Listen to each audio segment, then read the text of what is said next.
Ok, donc pour commencer, juste un petit mot sur le centre de ressources bâtiment.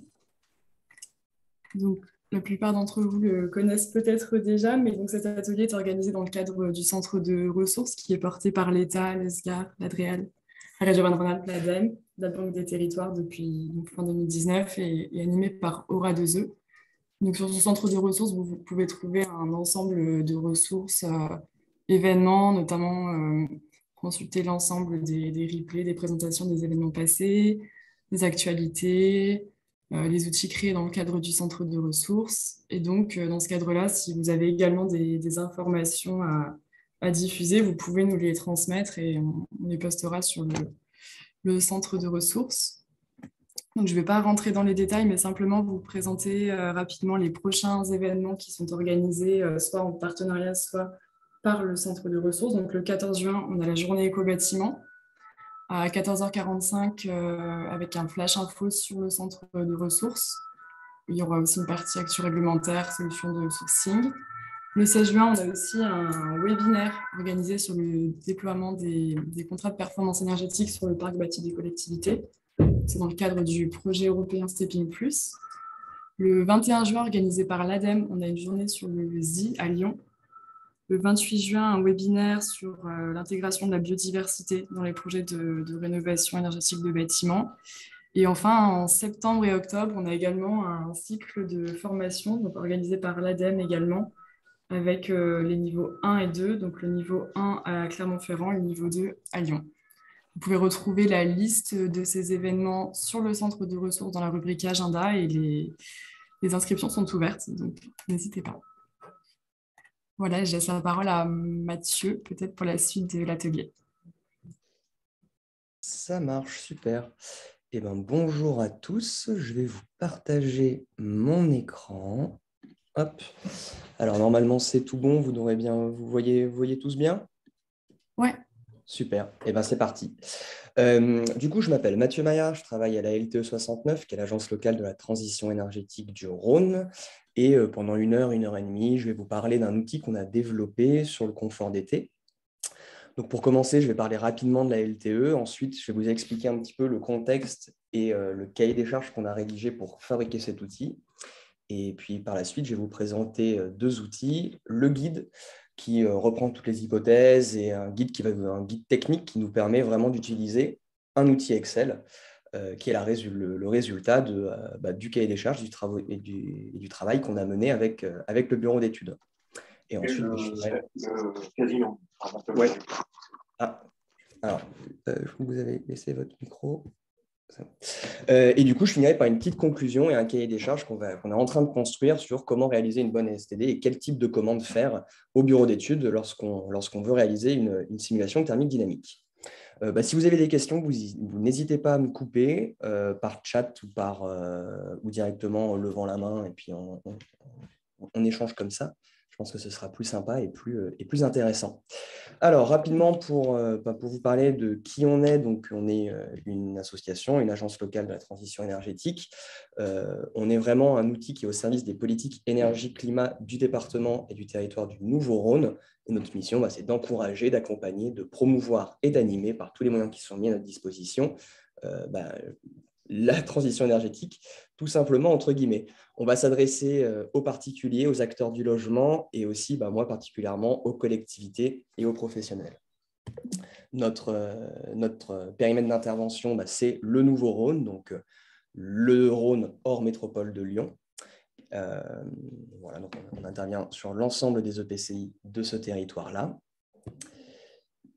Et pour terminer, juste nos deux activités principales. On va travailler à destination du particulier. Donc, on fait partie du réseau national France Rénov'. On a une dizaine de conseillers énergie-climat et on dispense ce service public gratuit, indépendant des fournisseurs d'énergie et sans intérêt commercial aux administrés du territoire du Nouveau-Rhône pour qu'ils puissent recevoir gratuitement une expertise technique, financière et ou environnementale également.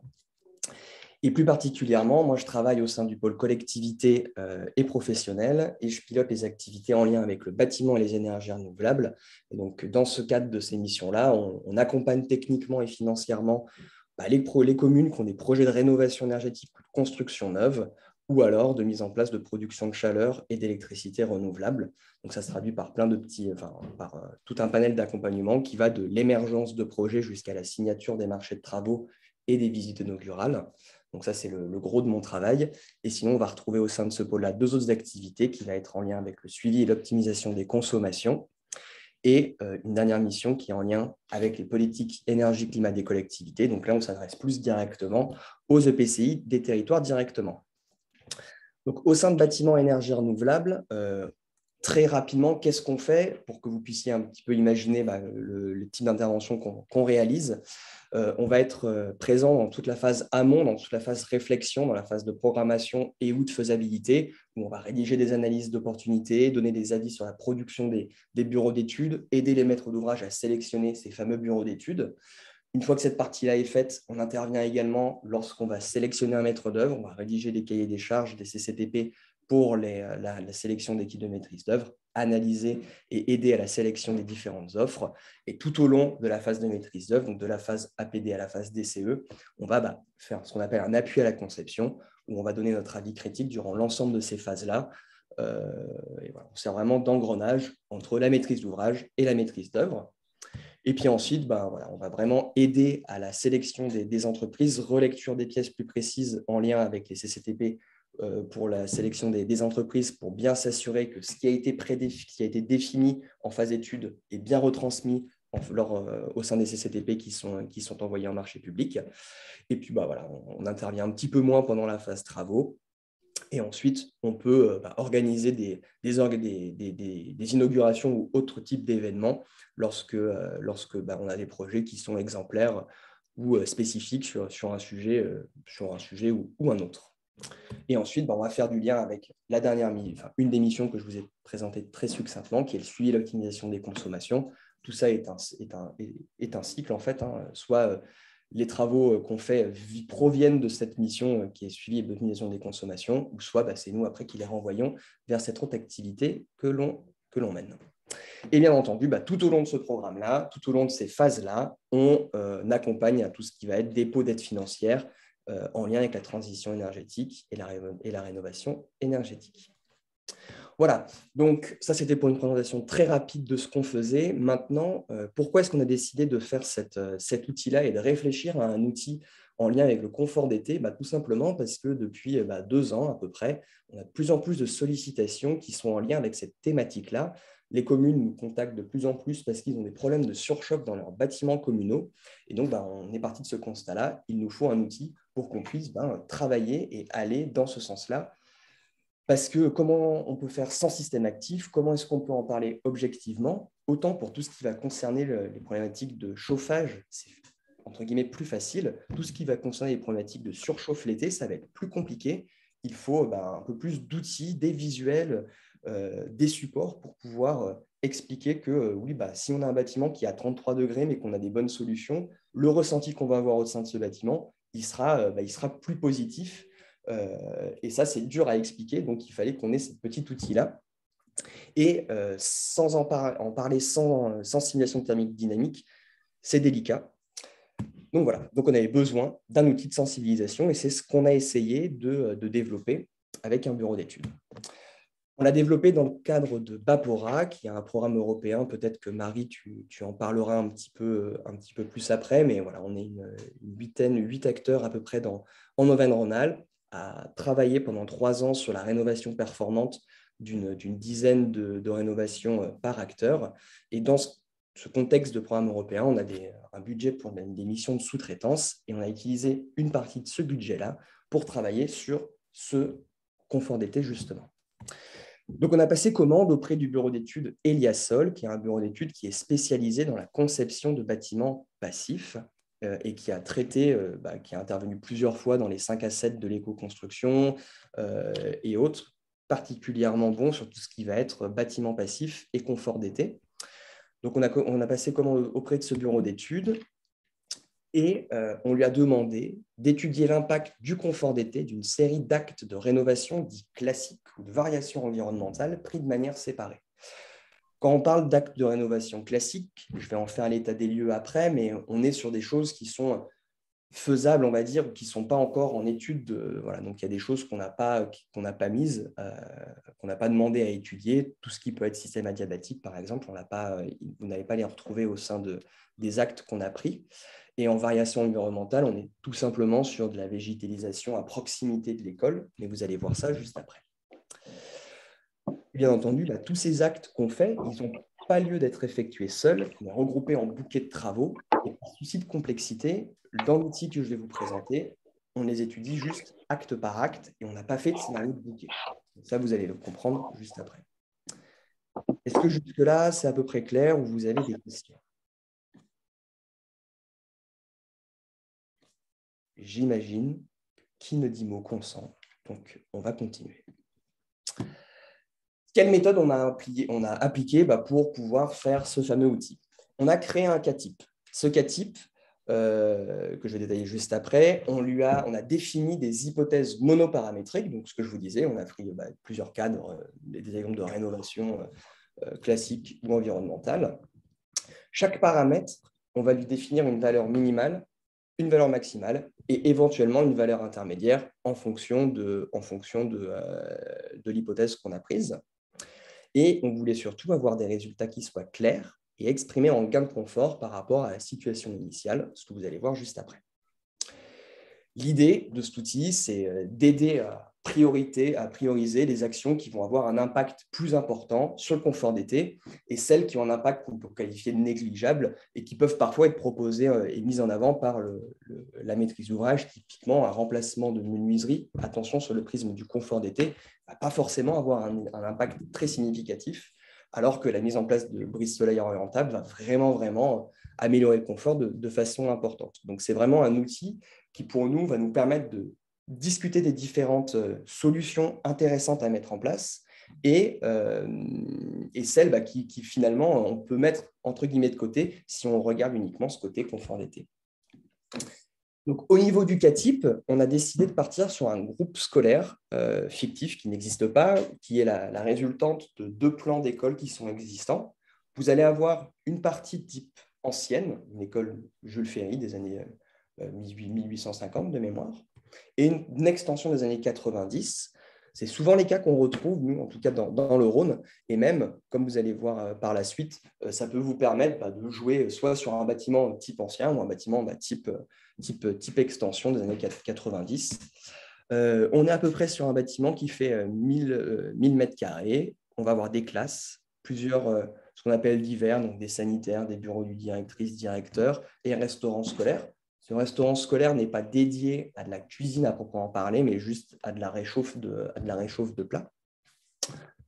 Notre étude est orientée du 1er mai au 15 juillet. C'est vraiment cette période-là qu'on a choisi d'étudier, sachant que l'été, cette école n'est pas utilisée. On s'est concentré sur les périodes de l'année les plus chaudes. Et on a simulé une présence lundi, mardi, jeudi, vendredi. Et donc, c'est avec ces hypothèses-là que l'étude a été faite. Et on peut faire varier les plages horaires de 8h à 19h.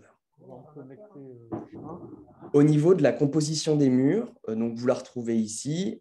Pour la partie ancienne, on va retrouver un mur calcaire de 50 cm, des murs de refente 40. Les cloisons sont faites en briques plâtrières.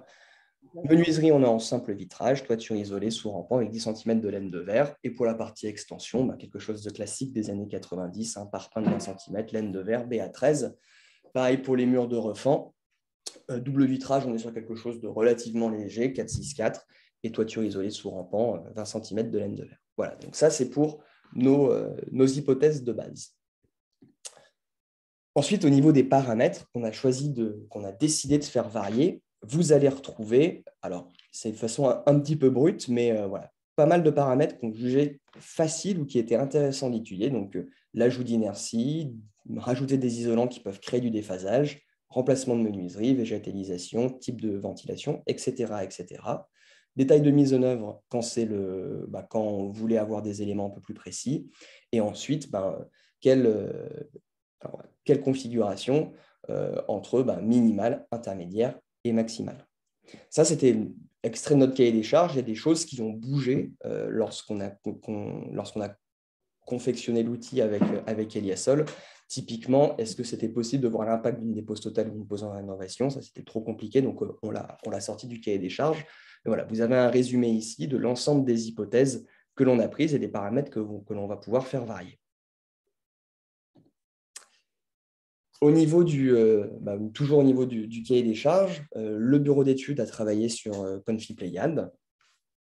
On est parti sur le fichier météo de Lyon de 2020-2019 créé avec Météonormes. L'école, elle est située hors métropole de Lyon, ce qui va avoir un impact un petit peu moins important sur tout ce qui est effet d'îlot urbain, de chaleur urbaine, parce que nous, on est globalement quand même sur des zones de campagne plus. Donc, c'est vrai que cette surchauffe liée à la métropolisation est un petit peu moins forte autour de chez nous. On a dit qu'il n'y avait pas de masque lointain, parce que forcément, on est sur un cas type. Et donc, du coup, on va retrouver 22 paramètres, les 22 paramètres que vous avez vus précédemment, et 19 zones différentes au niveau de l'école. Donc, voilà pour le contexte et le cahier des charges. Est-ce qu'il y a des questions à ce moment-là où c'est suffisamment clair pour vous? Oui, j'aurais une question. Oui. C'est Julie de l'ALEC 07. Je pense que j'ai mal compris quelque chose. En fait, c'est une prestation auprès d'Eliasol pour créer un outil que vous allez vous servir plus tard, ou c'est lui qui va faire ses simulations thermodynamiques sur Pléiades de manière à vous donner des actions prioritaires à mener sur des écoles. Ok, non, c'est vraiment un outil qu'il a créé pour nous et là il est fini, donc je vais vous le présenter derrière. Toutes les ALEC, les thermiciens, énergéticiens et autres peuvent l'utiliser et il est basé sur les hypothèses que je viens de vous présenter en faisant varier les hypothèses que je vous ai présentées là. À la base, c'est vraiment un outil qui va servir de sensibilisation, on va dire, à la maîtrise d'ouvrage. Donc là, ça va permettre, la suite va permettre de clarifier un petit peu votre question, Julie. Mais voilà, donc c'est un outil qui est terminé et qui sert, voilà, qui va vous permettre de voir l'impact de chaque solution qu'on a passée rapidement précédemment, quels impacts elles ont sur le confort d'été du bâtiment, quoi. Parfait, merci. J'ai une question sur le fichier météo. Du coup, Oui. c'est 2000-2019, c'est la période, ou c'est 2010-2019 la période? Non, c'est 2010-2019. Ok. 2010-2019. Et après, vous allez voir, la période, elle a été augmentée de plus 2 et plus 3 degrés. Il y a des scénarios où on simule aussi des périodes un petit peu plus chaudes pour montrer l'impact, en fait, que si on ne fait rien, entre guillemets, sur le bâtiment, voilà comment ça peut se dégrader. Mais ça, je vais vous montrer juste après. Donc, une fois que ce cahier des charges et ce contexte il a été posé avec le bureau d'études Eliasol, on a créé 2 documents. Un guide qui fait une trentaine de pages et qui va reprendre toutes les hypothèses que je vous ai décrites rapidement là. Tout est détaillé au sein de ce guide. Vous avez la composition de l'ensemble des parois, plancher bas, plancher haut, etc. etc. Donc, ce qui permet d'avoir vraiment de savoir de quoi on parle et de ne pas avoir de boîte noire au sein de l'outil, de savoir quelles hypothèses ont été prises sur chaque poste. Ensuite, il va y avoir des explications de quelques cas spécifiques sur lesquels je pourrais revenir, mais notamment tout ce qui touche à la ventilation. Comme on est sur des écoles, la double flux parfois n'a pas forcément d'intérêt lorsque les températures deviennent très élevées. Ça, on pourra en parler après. Et c'est vraiment un guide qui est quasiment indispensable pour bien utiliser l'outil Excel que je vais vous présenter après. Donc, il faut avoir les deux pour pouvoir l'utiliser convenablement. Et c'était ce que je disais à Julie tout à l'heure, c'est que c'est vraiment à destination des thermiciens, économes de flux, énergéticiens, bref, peu importe comment vous vous appelez au sein de votre structure, mais ça ne peut pas être donné à une maîtrise d'ouvrage ou à une personne, entre guillemets, qui ne soit pas sensibilisée ou qui ne connaît pas vraiment ce sujet-là, parce que c'est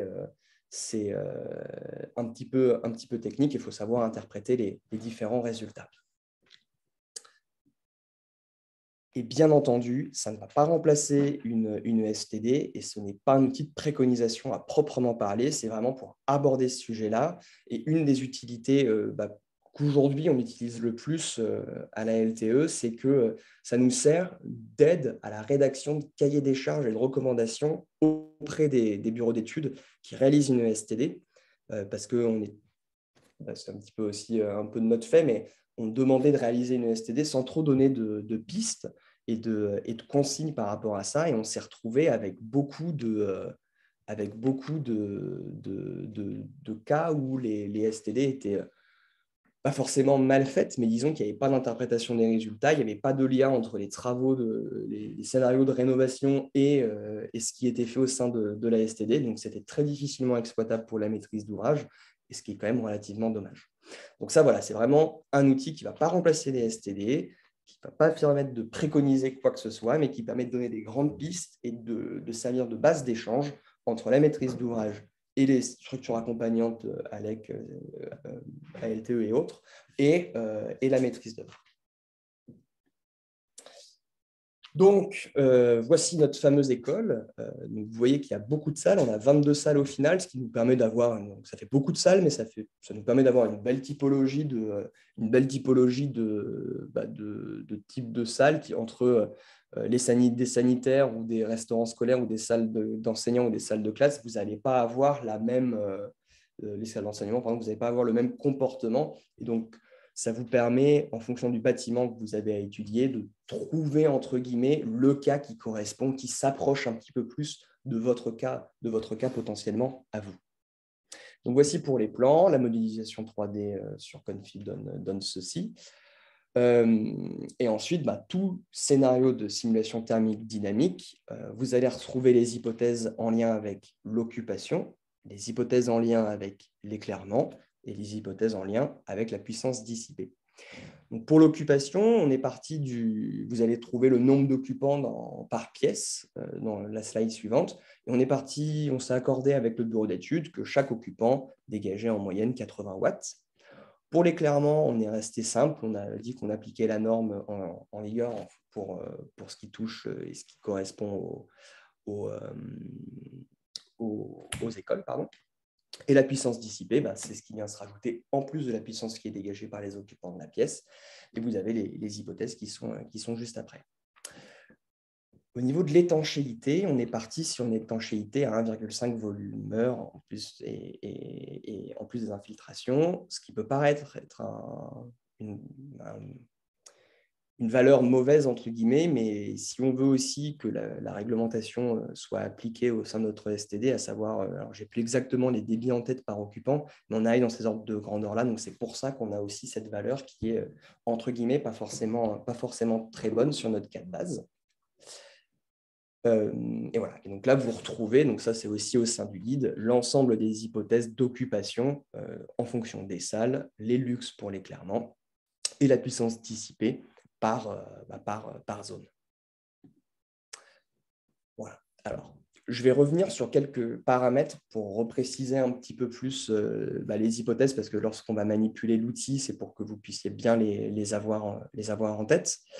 Au niveau de l'ajout d'inertie, on est parti sur 3 hypothèses. Un ajout faible, alors je crois qu'il y a une... Non, alors ce n'est pas via la VMC. Alors là, il y a une question de Romain Pichot. 1,5 volumeur via la VMC. Non, ce n'était pas via la VMC, parce qu'on partit du principe qu'il n'y avait pas de ventilation. C'était par ouverture de fenêtre et infiltration.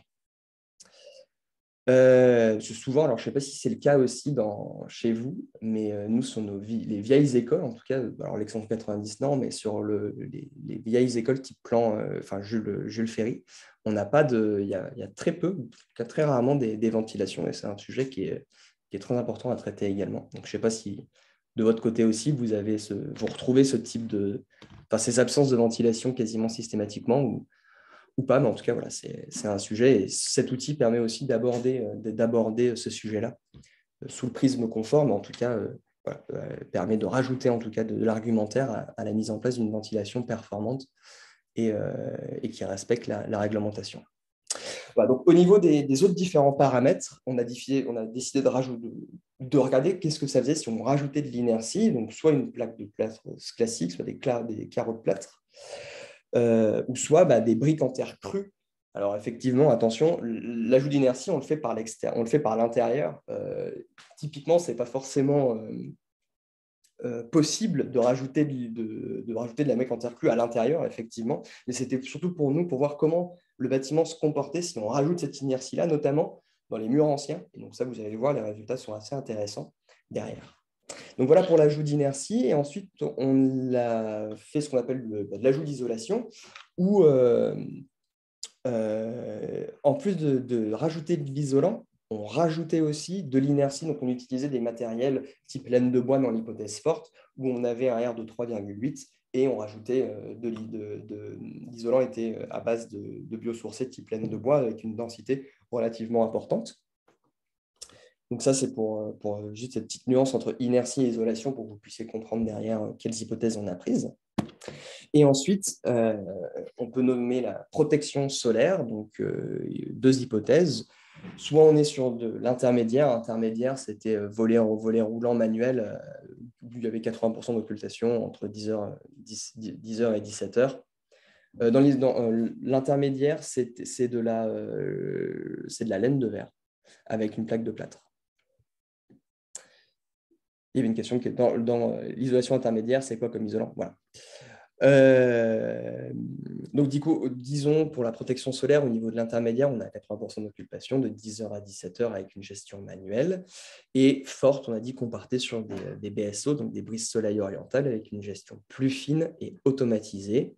Voilà, c'est pour voir un petit peu comment le comportemental, entre guillemets, a un impact et quel est cet impact en fonction de si on a une gestion manuelle ou une gestion automatique, pour plus sensibiliser les occupants à cette importance de bien gérer les protections solaires, et ça montre des résultats assez intéressants.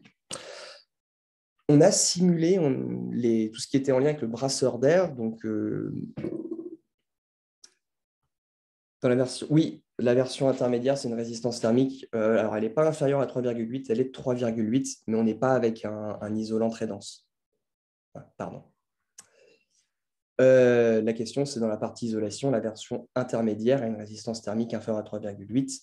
Non, elle n'a pas une résistance thermique inférieure à 3,8, mais elle a une densité qui est moins importante. On a voulu regarder l'impact des brasseurs d'air sur le confort. Malheureusement, ce n'est pas possible d'utiliser directement via Confi Pléiade. Donc, du coup, on a demandé au bureau d'études d'utiliser une extension qui est le logiciel Énergie Plus, qui permet d'intégrer ces résultats-là. Donc, voilà, on est allé un petit peu plus loin que Confi pour pouvoir traiter ces fameux brasseurs d'air, parce c'est des solutions qui ne coûtent pas forcément très cher et qui ont un effet important sur le ressenti, en tout cas. Et on le mettrait où sur le plan ce mur alors, et on mettrait où sur le plan ce mur de terre crue pour augmenter l'inertie? Alors, c'est de la brique. On mettrait, alors, ça, c'est un très bon point, Muriel, qui font partie des limites de l'outil. On aurait pu pousser le vis, entre guillemets, à même traiter tous les murs de refend, etc. Là, on les met juste sur les murs, sur les murs qui donnent sur l'extérieur, donc les parois qui donnent sur l'extérieur, mais à l'intérieur du bâtiment. Voilà. Donc, si je reviens sur le plan, c'est assez... Hop là, on est sur toutes ces zones-là à l'intérieur. On ne va pas traiter les murs de refend. Donc, on est tout là à l'intérieur ici.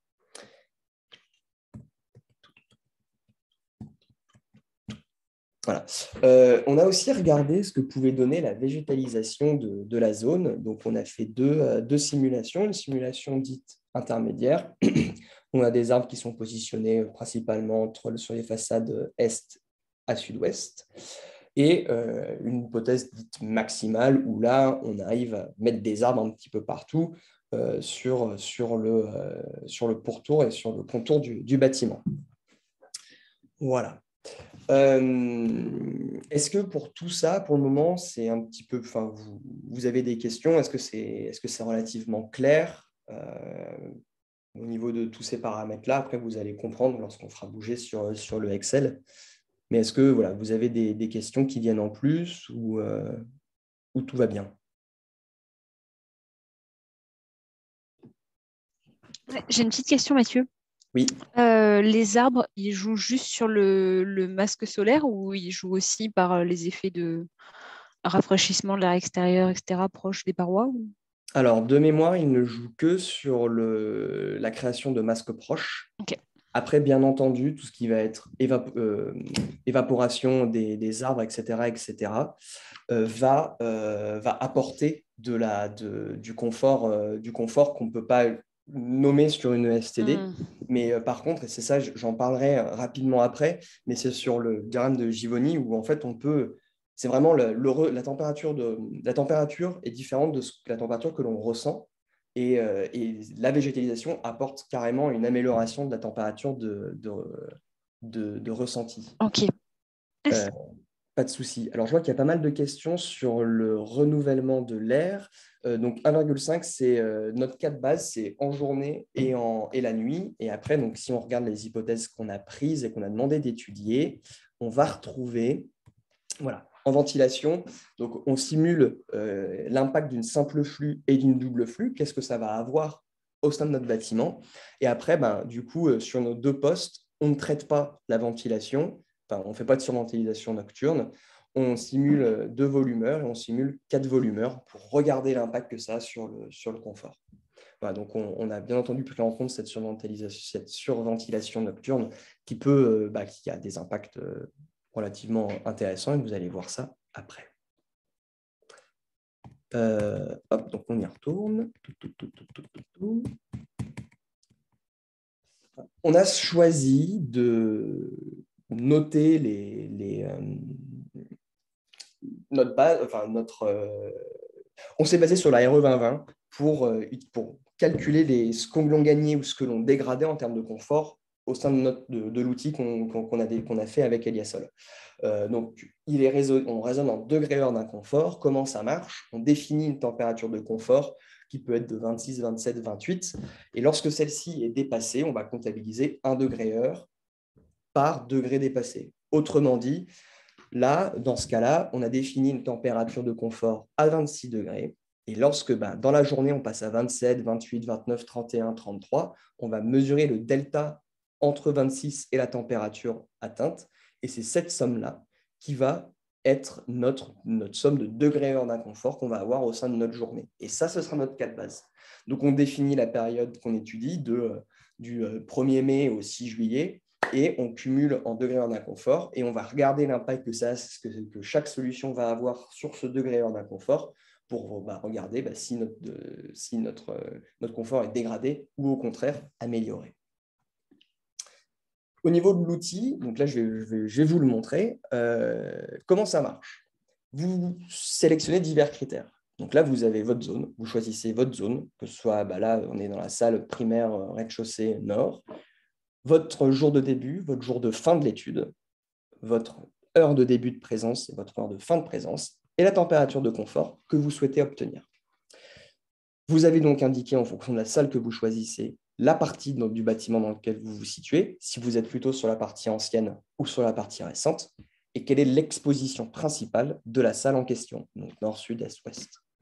Et ensuite, vous allez avoir la possibilité de désactiver ou non le fichier météo à plus 2 ou plus 3 degrés pour voir un petit peu l'impact que ça a si vous ne faites rien ou si ou si le confort d'été est mis de côté, typiquement avec des réflexions qu'on entend régulièrement. « Oh, oui, ça ira, ils ouvriront les fenêtres et ils n'auront pas chaud. » Voilà, ça permet de regarder un petit peu en fait, l'impact en termes de confort, ce que ça va avoir et que ouvrir les fenêtres ne répondra pas forcément à cette problématique-là. Et ensuite, qu'est-ce que ça donne? Voilà un petit peu les résultats que vous obtenez via l'outil. Donc, notre base est en bas et tout résultat négatif va être une dégradation du confort par rapport à notre situation initiale et tout chiffre positif va être une amélioration de notre confort par rapport à notre situation initiale. Donc là, c'est exactement ce que je viens de vous dire. La base est en bas. Pourcentage positif, on améliore le confort de X%. Pourcentage négatif, on dégrade le confort de X%. Donc, je vous propose qu'on regarde un petit peu cet outil-là qui pourra être mis à votre disposition, bien entendu. Il a été fini il y a peu de temps. Il a été fini au mois de avril, fin avril, début mai, on va dire. Donc, c'est possible qu'il y ait des choses qui qui ne soient pas encore qui peuvent surprendre. Donc, c'est pour ça, si vous le manipulez, qu'il faut bien lire le guide préalable qui est celui-ci. Donc, je pense que là, vous voyez bien. Donc, c'est ce fameux guide-là que j'expliquais tout à l'heure, qui reprend en fait toutes les différentes hypothèses, qui fait une trentaine de pages, qui reprend un petit peu ce que je vous ai dit là, et qui va faire état des différents planchers bas, isolés dans le cadre de l'extension, etc., etc. Alors, vous voyez bien le... Ah, voilà, merci. C'est bien ce qui me semblait que parfois... Alors, j'y retourne. Desktop 1. Voilà, donc là, normalement c'est bon. Donc, c'est ce guide-là qui a été fait, que je vous invite à vraiment consulter et à lire avant, où on va avoir les différentes hypothèses, la composition des parois, comment ces parois sont faites, dans quel cas on a un petit peu d'isolant, dans quel cas, comment sont faites nos cloisons là, dans la partie ancienne, pourquoi est-ce qu'on a choisi de prendre du calcaire. Voilà, c'est un peu l'explication de tout ça. Quelles sont les hypothèses dans le cas de notre mur des années 90, donc enduit par pain, laine de verre, Béatrice. Enfin voilà, tout ça, il n'y a rien de... C'est vraiment l'explication de tout le mode constructif pour que vous puissiez bien l'avoir en tête. Donc ça, il n'y a rien à dire particulièrement dessus. Les différentes zones qu'on a dit, voilà, après c'est la reprise de ce que je vous ai fait en PowerPoint, donc vous serez suffisamment outillés entre le PowerPoint, la présentation qu'on est en train de faire en ce moment, ce guide-là et l'Excel, vous devriez normalement ne pas avoir de difficulté à utiliser l'outil. Donc là, on revient sur les hypothèses. Alors, je vais lire. Alors, c'est une excellente question. Différentes thermiques pour l'isolation, non, parce qu'en fait, ce qu'on voulait regarder, c'était l'impact de la mise en place d'isolation sur... alors, attendez, peut-être que tout à l'heure, j'ai dit une bêtise sur l'isolation. Il faut que je retrouve. Donc, on a juste simulé cette fameuse intermédiaire ou maximale en ajout d'isolation par l'intérieur. Et on a pris le parti, au début, c'est vrai, de ne pas simuler l'ITE. Pourquoi? Parce qu'en fait, à chaque fois que je parle d'ITE dans les bâtiments anciens de ce type d'école, donc qui sont des bâtiments souvent, s'ils ne sont pas classés, ils sont remarquables. Et très, très, très rarement, on a eu la possibilité de mettre en place une isolation thermique par l'extérieur. Une fois que cet outil a été finalisé, on s'est rendu compte que c'est quand même ballot de ne pas avoir simulé ça parce que visuellement, ça peut montrer l'intérêt que ça peut avoir et on peut argumenter plus en cette faveur-là. Donc, je pense que c'est une option qu'on va demander à rajouter parce qu'on peut toujours un petit peu faire des modifications à la marge.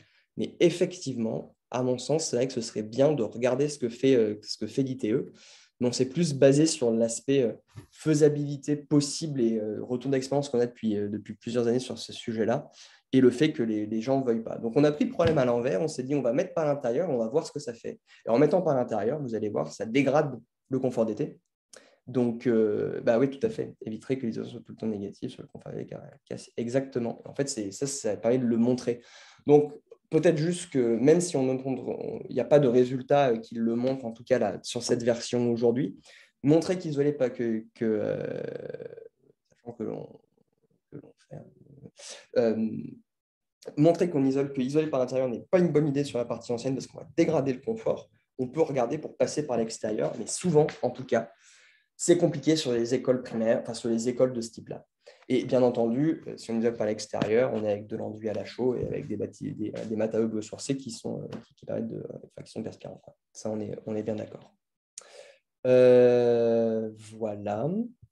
Donc là, sur cet outil-là, vous retrouvez tout ce que je vous ai dit. Il n'y a rien de plus, avec l'explication de quelques cas particuliers, les brasseurs d'air, la ventilation, et les limites de la modélisation sur lesquelles je vais revenir après. Après, de toute façon, ce qui va être très compliqué dans ce type de bâtiment, que ce soit des salles des fêtes ou des écoles, c'est que les occupants, c'est eux, en fait, la source principale d'ajout de watts, entre guillemets. Donc, sur la salle au rez-de-chaussée de l'école, l'enseignant, l'enseignante et les élèves vont rajouter 4000 watts et c'est compliqué à traiter. Voilà. Et forcément, c'est délicat quand il y a 30 personnes qui arrivent dans une salle en même temps. Voilà. Donc ça, c'est pour ce petit guide. Et je vais vous montrer à présent l'Excel. Hop.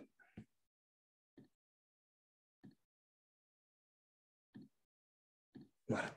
Et donc là, on retrouve notre fameux tableur Excel que vous pouvez donc que vous allez avoir à votre disposition. Donc, je reviens sur ce que je disais. Alors, attendez, je vais regarder. Il n'y a pas d'isolation supplémentaire de toiture. La seule isolation qu'on a pris en toiture en plus, c'est une végétalisation de la toiture.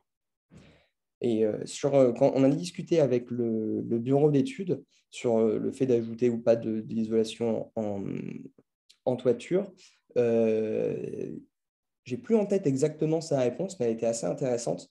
Je me note de vous la retransmettre parce qu'on a eu des conversations assez longues sur ce sujet-là. Donc, vous choisissez votre zone. Ici, vous avez toutes les zones que vous choisissez, que vous pouvez choisir là. On choisit la date de quand est-ce qu'on veut commencer notre zone d'étude, notre jour de présence, le début de l'heure, la fin de la présence et la température de confort. Ça va parler après de la partie, quel type dans quelle zone de bâtiment on se situe. Donc là, par exemple, si je vais dans salle primaire ouest, on est dans la partie ancienne exposée à l'ouest. Et là, vous allez avoir votre fichier météo. Donc, une fois qu'on a choisi nos hypothèses, donc là, on va dire qu'on veut une température à 27 degrés de confort, par exemple, et ben, on peut interpréter un petit peu nos résultats ici. Donc, comment est-ce qu'on lit ça ? On lit, là on part de notre base. Si, dans notre cas, donc, qui est du 6 mai au 7 juillet, de 9h à 18h à 27 degrés dans la partie ancienne exposée à l'ouest, si on rajoute une inertie faible ou moyenne, on va dégrader notre confort, on va dégrader cette fameuse degré-heure de confort au sein de notre bâtiment. Pourquoi ? Parce que l'inertie, c'est la moyenne de tous les différents types de matériaux et qu'on soit en moyen, en fort, voire même en maximal, on a une densité qui est moins importante que sur les murs en pierre. Et donc, du coup, on va dégrader notre confort. C'est encore pire si on rajoute de l'isolant, parce que dans ces cas-là, on supprime notre inertie. Et c'est assez flagrant, hein. On a une dégradation de 80% ou de 60% entre notre cas maximal et intermédiaire. Donc, pour revenir sur ce que vous disiez, Julie, et les questions, quand on passe par l'intérieur, effectivement, en fait, ce n'est pas une bonne solution. Attention, toujours sur le point de vue du confort d'été et de la dégradation de ces fameux degrés-heures de confort. Peut-être que du coup, ça peut permettre… non, à chaque fois que vous ajoutez de l'inertie, vous ajoutez de l'isolant par l'intérieur. Non, pas dans les cas qu'on a choisis là. On rajoute juste des matériaux qui ont une valeur d'inertie. De mémoire, au début, on est à 800 et sur les derniers, on est à 1500 ou 2000. Pareil, donc là, on est sur un bâtiment qui est à l'ouest. Si on rajoute des triple vitrage au sud, ça n'a pas un impact très fort. Par contre, si on est dans notre option dite la plus favorable, la maximale, triple vitrage au sud et à l'ouest, on améliore, entre guillemets, légèrement notre confort de 7%. On est au rez-de-chaussée, donc l'ajout d'une toiture végétalisée / très isolée a peu d'impact, entre guillemets, sur notre rez-de-chaussée. Que vous mettiez une simple flue ou une double flue, l'amélioration est quasiment significative. Et après, ce qui est intéressant, c'est la surventilation nocturne apporte vraiment un gain de confort, que vous soyez à 2 volumeurs ou à 4 volumeurs. Là, on est négatif dans le cas où on est à 0,3 parce que dans notre cas de base, on est à 1,5. Donc là, on vient dégrader, entre guillemets, notre ventilation. Donc, c'est pour montrer que c'est important d'avoir une bonne ventilation et de mettre des programmations pour mettre des ventilations qui soient importantes la nuit notamment. Occultation intermédiaire, donc on est sur des TOR, volet manuel, volet roulant manuel, le confort est amélioré, mais moins que si on est sur des BSO qui sont plus performants, en tout cas la gestion est plus performante. Je vous montrerai les scénarios à plus 2 et plus 3 degrés juste après.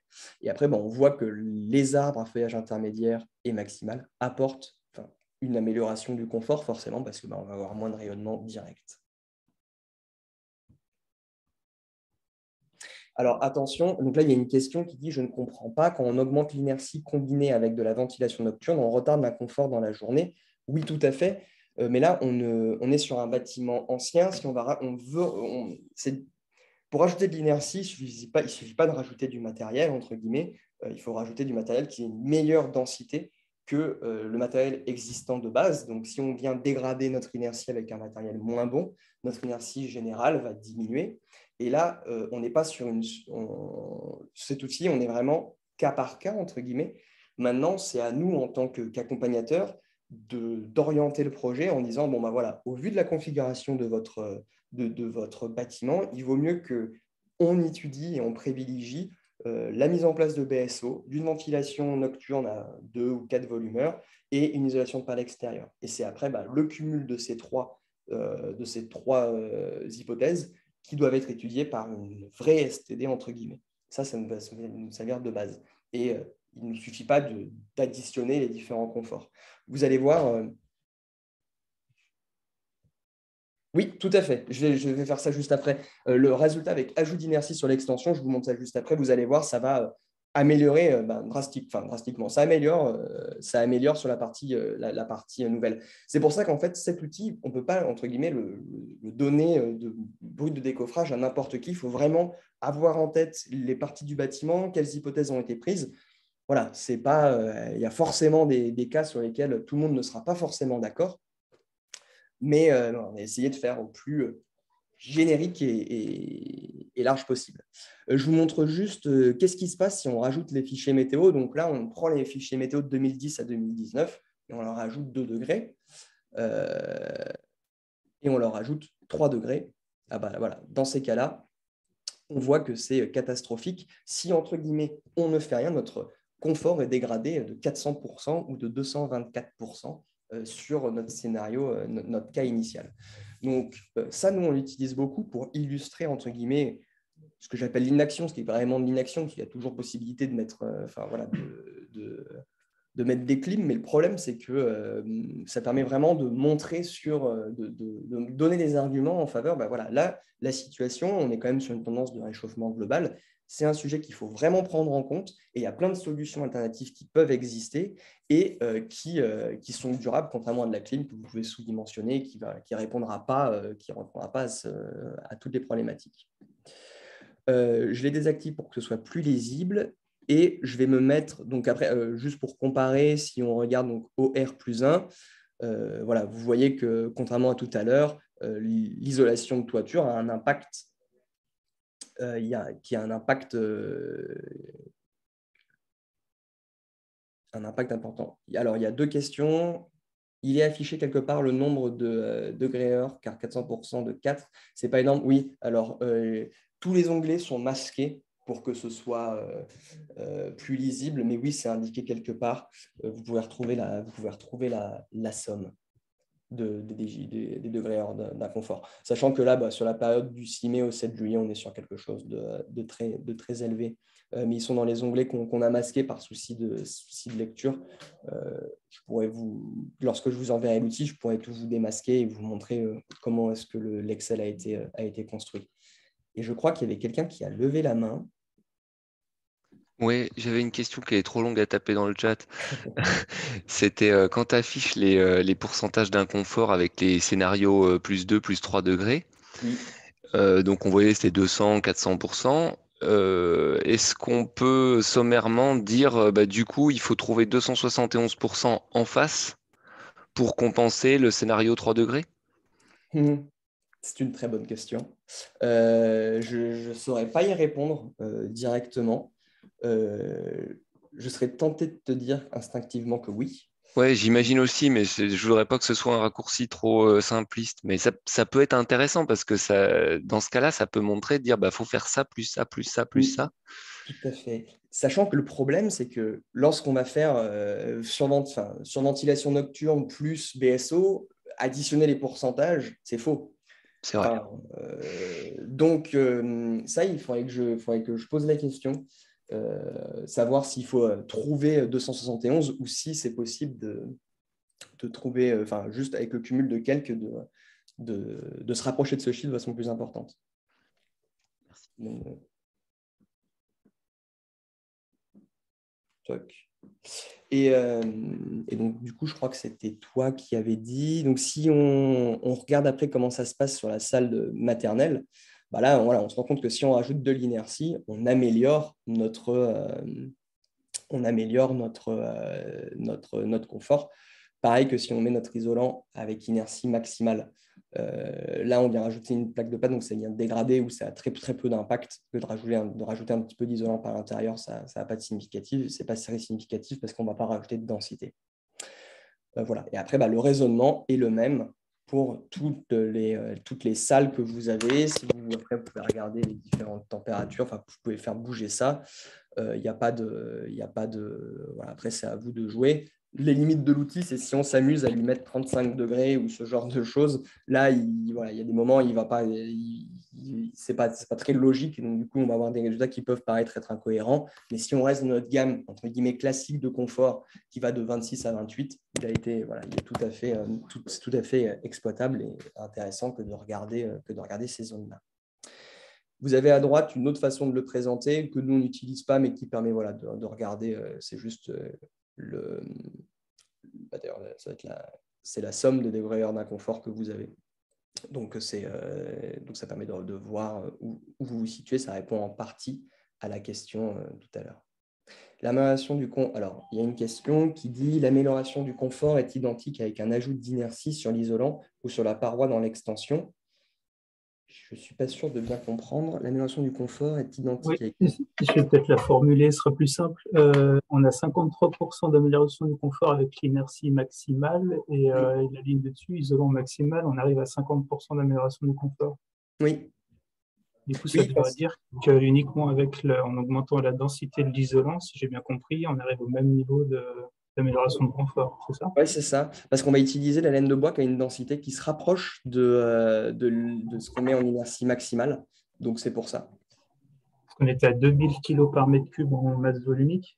Ouais, Mais du coup, la laine de bois, on n'est pas à ce niveau-là. non, on est moins important, mais je crois qu'on vient rajouter. Alors, il faut que je revérifie les hypothèses qu'on a mises à l'intérieur. Mais on met de la laine de bois plus un autre isolant qui rajoute de l'inertie. Enfin, pas un isolant, mais une finition qui rajoute de l'inertie en plus. Donc, pour moi, c'est ça la justification. Là, on parle de choses en volumique alors qu'il n'y a pas les mêmes épaisseurs. Voilà. Oui, non, mais c'est pour ça que l'inertie, il ne faudrait pas la formuler par une simple densité, mais la mentionner de manière globale par rapport à la pièce. Tout à fait. Voilà, donc en tout cas, c'est ça qu'on a fait avec Eliasol. Je vais vous montrer la fin. Hop. Donc ça, c'était ce qu'on avait vu. Et un petit peu les limites de notre outil. On n'a pas traité les cloisons intérieures. Ça devenait un petit peu trop compliqué que de rajouter encore ce type de paramètres. Donc, on les a laissés de côté. Les infiltrations de base, elles sont de 1,5 par heure. Ça peut paraître élevé, mais c'est en respect avec la réglementation, ce que je vous disais préalablement. Et puis après, chaque pièce, finalement, va correspondre, entre guillemets, à une petite STD. Et bien entendu, le comportement, il est bien différent en fonction des zones, parce que parfois, vous allez avoir plus d'occupants, vous avez une puissance dissipée qui est plus importante. Bref, il faut vraiment être vigilant à quelle pièce vous utilisez et comment est-ce que vous interprétez les résultats derrière. Et ça nous permet de donner des pistes concrètes, en tout cas, au bureau d'études.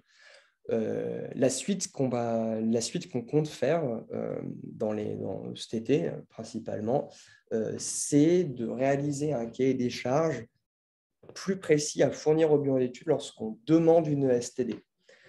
Parce que parfois, ce n'est pas forcément utile d'en avoir une en fonction des projets qu'on a. Ce n'est pas toujours nécessaire d'en faire une. Mais en tout cas, ça permet d'avoir une vision précise des conditions du bâtiment. Donc ça, il faut qu'on puisse être clair sur les objectifs de l'étude, simuler des scénarios complets et pas uniquement des prestations uniques comme là on a fait, mais bien mettre en relation scénarios globaux de rénovation et confort d'été. Idéalement, c'est de pouvoir faire des STD dès la phase esquisse, enfin APS, quoi, de les mettre en lien et pas de traiter les deux séparément, ce qui arrive parfois un petit peu trop souvent.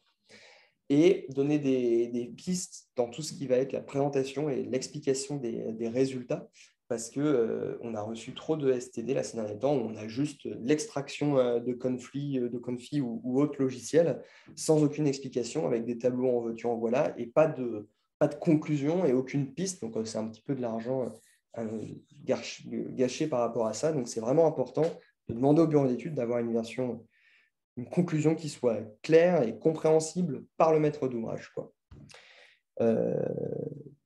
Typiquement, on était avec un collègue en restitution de STD la semaine dernière, bureau d'études qui avait répondu à un marché de la Caisse de dépôt, bref. Et il avait juste dit, la température maximale, si on ne fait rien, est 37 degrés. Si vous mettez le paquet sur les solutions d'amélioration du confort, vous serez à 34. Sauf que c'était juste la température maximale et présenté comme ça a fait bondir les élus parce que pourquoi est-ce qu'on va investir 300 000 € pour gagner que 2 degrés? Bref, c'est une façon de présenter qui était à mon sens maladroite parce qu'on ne savait pas combien de temps durait cette température-là. Il n'y avait pas des notions de confort et de ressenti qui étaient mises en valeur. Donc voilà, donc ça c'est important de donner des pistes de réflexion sur comment bien présenter ces résultats.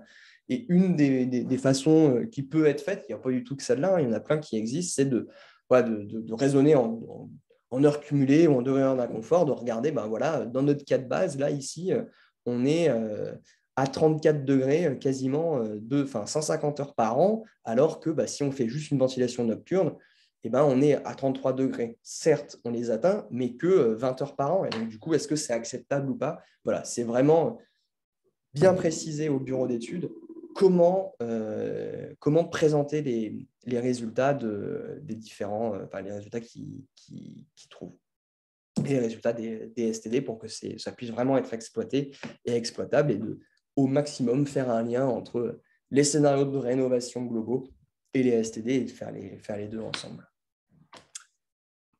Voilà, j'ai terminé. J'ai terminé la présentation. Je ne sais pas si vous avez des questions complémentaires, si ça répond à une partie des questions, si vous avez d'autres questions. Enfin voilà, moi je serais curieux d'avoir un petit peu vos retours parce qu'on a co-construit cet outil. C'était quand je voyais le nombre d'occupants est-il rappelé comme le type car ça apparaît. Oui. Alors non, j'ai beaucoup d'améliorations à apporter sur l'interface Excel en question, notamment avoir un plan directement pour qu'on puisse choisir la pièce et à côté, mais ça c'est très facile à faire, hein, il n'y a pas de difficulté. Donc ça, c'est des améliorations qu'on peut faire pour ajouter justement ces hypothèses du nombre d'occupants et autres. Vous les avez dans le guide, c'est pour ça qu'il faut avoir les deux en même temps. Mais voilà, ça permet Mais oui, tout à fait, c'est carrément un paramètre important. Voilà, je ne sais pas si... je serais curieux d'avoir un petit peu vos retours par rapport à ça. Nous, donc je vous l'ai dit, hein, il a été fini il y a peu de temps, mais on va beaucoup plus l'utiliser comme support à nos présentations et outil de sensibilisation, quoi, parce que c'est comme ça en fait, qu'on va pouvoir pousser les maîtres d'ouvrage à à prendre en compte ce paramètre-là et à le mettre en place dans la réflexion des rénovations globales. La question, il y a une question qui est: est-ce que vous pensez que la surventilation des combles pourrait avoir un impact majeur sur le confort d'été? Non, je ne pense pas. Justement, en fait, avec Eliasol, il y a 2 ans, on avait fait une journée un peu avec eux sur le confort d'été. Et justement, ça fait du lien avec la question sur l'isolation de la toiture, qui n'avait pas un impact si phénoménal que ça sur l'amélioration du confort en tant que tel. Attention, hein, je parle bien du confort d'été et pas pas de la gestion du froid, hein, également. Donc voilà, je pourrais faire passer à Aura 2E les quelques réponses en plus à lesquelles je n'ai pas eu de réponse, notamment sur ces moins 271% de degrés d'inconfort. Est-ce qu'il faut qu'on aille chercher l'équivalent en pourcentage? Et sur pourquoi est-ce qu'on n'a pas pris la toiture? De mémoire, on n'avait pas pris la toiture parce qu'en fait, ça n'avait pas un impact vraiment fort lorsqu'on avait fait cette fameuse journée il y a 2 ans sur ce thème-là. L'outil a l'air vraiment bien. Je me pose quand même des questions sur l'hypothèse du renouvellement d'air. Moyenne sur la 400, ça me paraît éloigné de la réalité. Plusieurs volumes et de femmes. Ouais.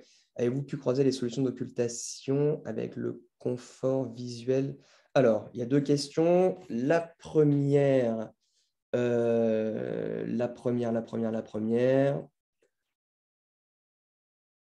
Oui, alors on a eu pas mal de discussions là sur ces fameux 1,5 volumeurs moyennés sur 24 heures.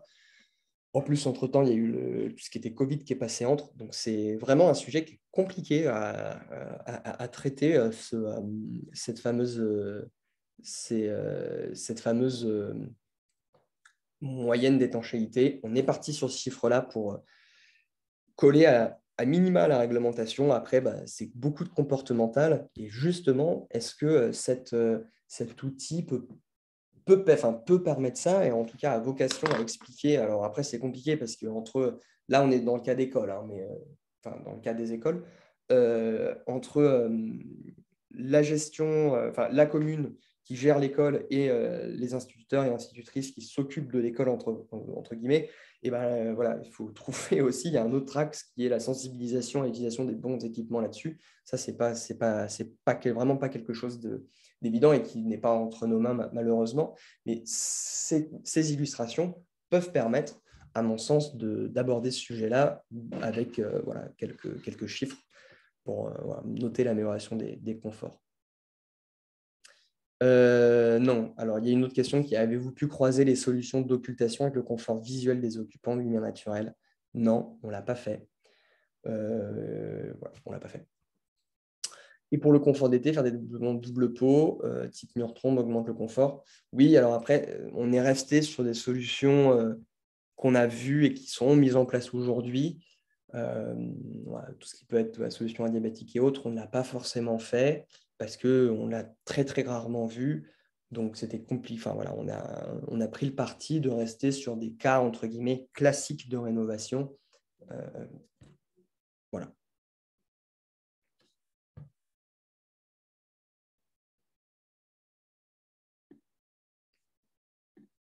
Donc, voilà. Est-ce que, je ne sais pas si vous avez encore des questions ou si Marie, tu voulais intervenir, je crois, pour... Ouais. S'il n'y a pas de questions par rapport à la STD, je vais juste vous montrer un site internet. Alors, tac. Je vais partager mon écran. Hop, et là, est-ce que vous voyez?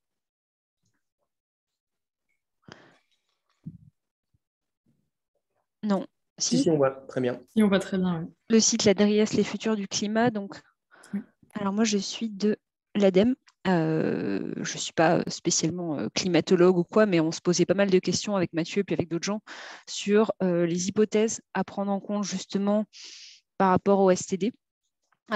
Et comment sensibiliser aussi les maîtres d'ouvrage, alors bon, ils le sont de plus en plus et sans trop de problèmes, sur le changement climatique, notamment par rapport à l'été, en cherchant des données les plus locales possibles, pour aussi éventuellement les convaincre de l'intérêt de faire une STD ou de se poser ces questions-là quand elles sont un peu trop vite évacuées. Donc voilà, donc il y a ce site qui n'est pas trop mal, et dans l'espace découverte, on peut notamment avoir des simulations. Donc, je vais vous montrer juste sur l'atmosphère. en métropole, bon, sachant qu'on peut aller voir en Outre-mer comment ça se passe. Hop, je regarde uniquement la température, mais il y a d'autres choses possibles. Là, on peut choisir des paramètres. Donc, c'est les modèles climatiques qui ont été pris en compte dans le dernier scénario du GIEC. Il y a possibilité de choisir pas mal de choses. Par exemple, nombre de jours anormalement chaud. Température maximale supérieure de plus de 5 degrés à la normale en nombre de jours. On va regarder sur l'année complète. Les horizons. Je trouve que ce site est assez pédagogique, c'est-à-dire sans être trop connaisseur en termes de climat. C'est assez simple. Horizon proche, moyen, lointain, scénario d'émission. Là aussi, en fait, ça fait référence aux 3 scénarios. Hop. Je montre juste rapidement. Du GIEC, où en fait, il y a le 2.6, c'est on va réduire les émissions de CO2. Pic 90 équivalents CO2 avant 2100, puis déclin. Le 4.5, c'est pire, le 6 pire, et le 8.5, on explose. Voilà. Donc, ça dépend des politiques, ça dépend de plein de choses, mais on peut choisir là-dedans, donc émissions maîtrisées, modérées ou non réduites. Donc, allons-y dans le scénario non réduite. Et après, alors là, c'est assez technique, mais il y a pas mal de modèles qui ont été pris en compte pour donc modéliser différents types. Alors là, pareil, il faudrait avoir toute la doc plus précise. Je la passe, sachant qu'il nous propose aussi des médianes de l'ensemble multimodèle, c'est en dessous duquel 50% des valeurs de l'ensemble sont situées. Bon. Donc, on va prendre du multimodèle sans trop se poser la question à ce stade. S'il y a des experts un peu en estimation climatique parmi vous, vous saurez un peu mieux quoi prendre. Donc, je vais regarder la médiane de l'ensemble, par exemple, l'horizon proche, 2021-2050. Tiens.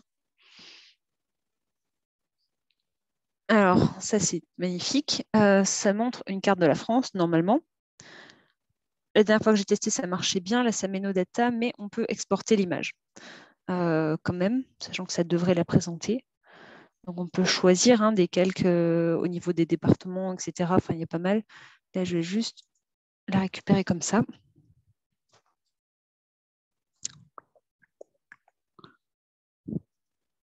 Hop, je l'avais déjà. Voilà, par exemple.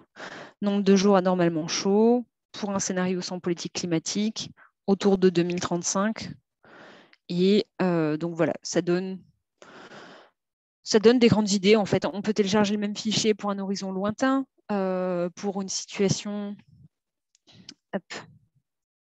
J'y reviens. La référence, horizon proche, horizon moyen, horizon lointain. Donc ça permet éventuellement d'avoir des cartes à comparer. Normalement, ça s'affiche là aussi. On peut faire varier des choses en termes de fond de carte, etc.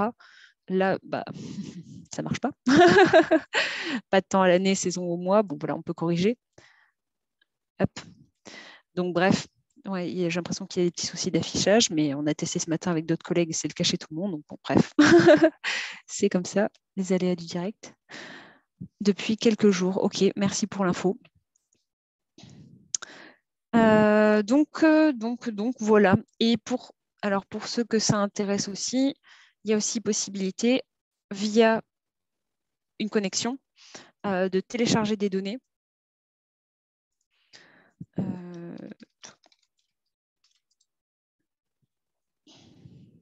Alors, la connexion, c'est gratuit, il faut juste créer un compte. Et on peut avoir des requêtes, notamment pour récupérer, par exemple, des données corrigées en métropole, des données en CSV. On choisit année de début, année de fin.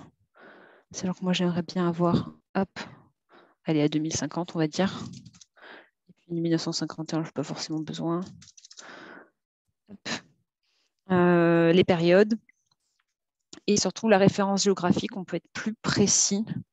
Par exemple, voilà, Grenoble. Pourquoi pas. Hop. Et là, on va zoomer beaucoup plus. Et on va prendre les températures, sachant qu'il y a plein d'autres choses potentielles qu'on peut récupérer là-dessus. Température moyenne journalière en Celsius au maximal. C'est pas mal maximal sinon. Hop, bim. Et forme du fichier, un seul fichier compte dans l'ensemble des points. Bon, j'ai qu'un point. Date, position, paramètres, c'est le type du fichier. Latitude, longitude, format de date, année, mois, jour, c'est très bien. Et voilà. Hop. Là, j'ai dû louper un truc. Ah oui, sélectionner le modèle.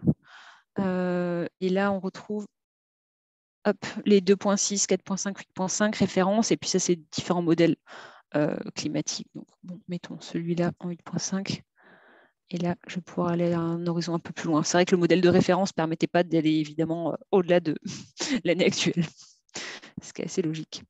Donc un scénario prévisionnel, c'est mieux. De toute façon, c'est remarqué là, les périodes concernées par les simulations. Hop, bim, bam, bim.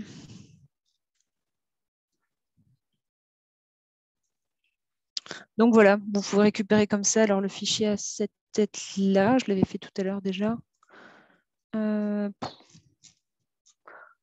Bon, alors là, c'est exploitable, ça reste exploitable. Vous pouvez en sortir des graphes, des choses, sachant que c'est des données qui restent à prendre avec des pincettes, puisque c'est des données moyennes. Et s'il y a une année spécifiquement de canicule, un modèle météorologique ne pourra pas forcément le prévoir. Si vous extrayez l'année 2050, ce ne sera pas forcément une canicule en tant que telle. Mais bon, ça donne des données, ça peut donner des tendances, des évolutions. C'est assez précis. Enfin, en tout cas, le site autorise du coup de télécharger des données autour d'un point assez spécifique.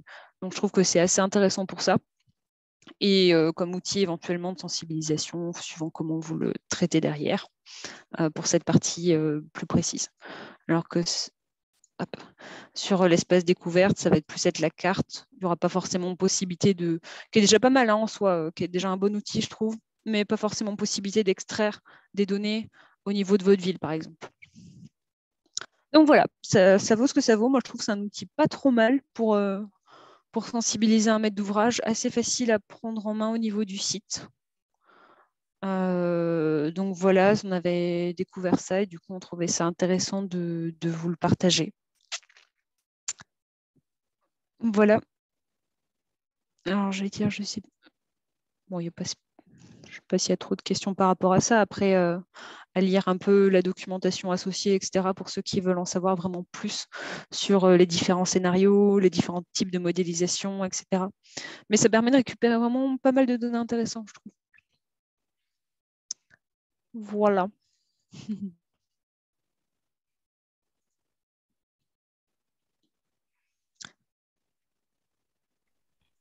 Puis c'est assez complémentaire de la question des STD aussi. Après, se posera toujours la question justement, qu'est-ce qu'on prend comme scénario climatique pour les STD? Est-ce qu'on prend la canicule de 2003? Est-ce qu'on prend un scénario actuel, plus 2 degrés, plus 3 degrés? Est-ce qu'on prend un scénario qu'on peut sortir comme ça, par exemple une moyenne entre 2040 et 2050 estimée? Bon, la question reste ouverte.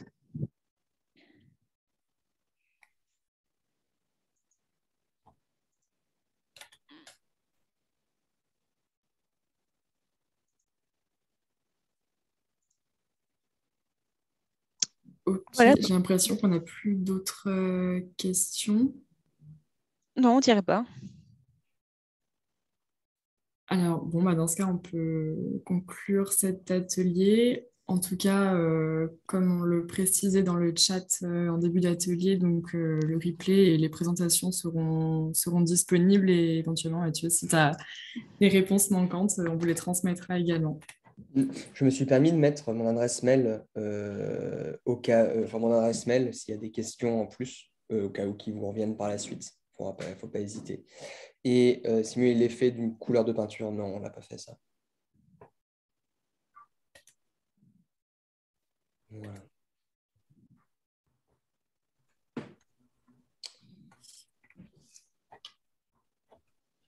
Merci à tous les participants et bonne journée à tous. Merci. Merci.